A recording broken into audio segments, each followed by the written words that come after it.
A very, very warm welcome to yet another Kumekucha video. Information and analysis that is very difficult to find anywhere else. I recommend that you subscribe and you hit the bell button so that you receive notifications every time I have a new video. Karibu sana and enjoy. In recent days, there's something which has become extremely clear concerning the nation of Tanzania. And that is, Tundu Lissu is going for nothing less than the presidency of the Republic of Tanzania.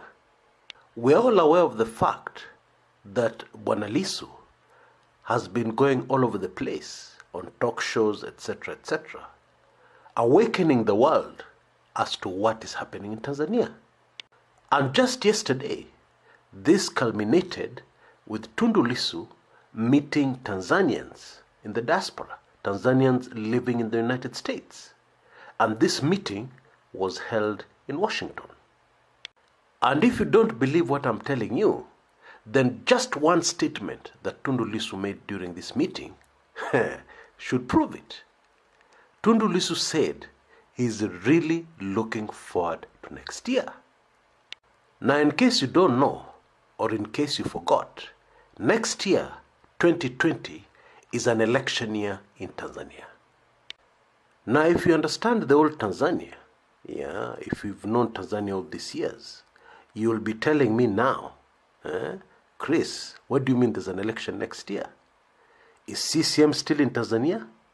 Then you can be sure CCM will win those elections. They will rig those elections and win, like they have always done. So this thing about Tundu Lissu and elections next year means nothing. Oh, you're out of date. If this is truly your view, let me bring you up to speed. Now, it is true that Parliament is controlled by CCM. It is also true that quite a number of opposition legislators have crossed the floor to CCM. All that is true. It is also true that never has the opposition in Tanzania been so weak as it is now. Indeed, Tundu Lissu himself says the mission of President Magufuli from when he took power was to completely destroy the opposition so that there'd be no opposition in Tanzania. All that is very true. However, there are some new developments you need to be aware of. And these developments have completely changed the political landscape in Tanzania. Now, before I tell you what these developments are, let me tell you a little about myself. Because you might be sitting there taking in this video and saying to yourself, what does this Kenyan know? What is this Kenyan speaking from Nairobi, Kenya? What does he know about Tanzania? And what is going on in Tanzania? Anajua nini kuhusu hali halisi hapa Tanzania? Well, let me answer you. Number one, I am not based in Nairobi, Kenya. No way.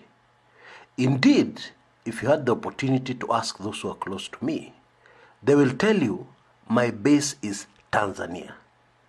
The truth is, I've been spending most of my time within Tanzania. And they will also tell you I did not start living in Tanzania yesterday. I was in Tanzania during the days of Ali Hassan Mwinyi. I was in Tanzania during the days of Benjamin Mkapa, president, and Jakaya Kikwete, and now John Pombe Magufuli. I don't know everything, but there are very few things I don't know about Tanzania. Indeed, my travels within Tanzania can rival the travels within Tanzania of very many Tanzanians, the vast majority of Tanzanians. I have been to Morogoro, I have been to Dodoma, I have been to Shinyanga, Kahama, you name it, very many remote areas of Tanzania.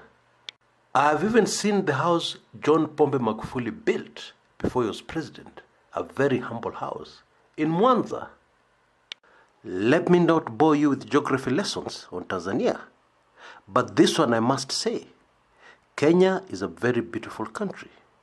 However, Tanzania is the most beautiful country in the world, in my view. If you want the experience of a lifetime, don't visit Europe, don't even visit the United States. If you want the experience that you'll take with you to your grave, visiting a place, visit Tanzania. And don't visit Dar es Salaam. Travel across the country by road. But be very careful to have your visas in order. Yeah, even if you live in Europe, even if you're an American of Nigerian origin, be extremely careful. You could be deported on landing in Dar es Salaam. That's the truth. Courtesy of draconian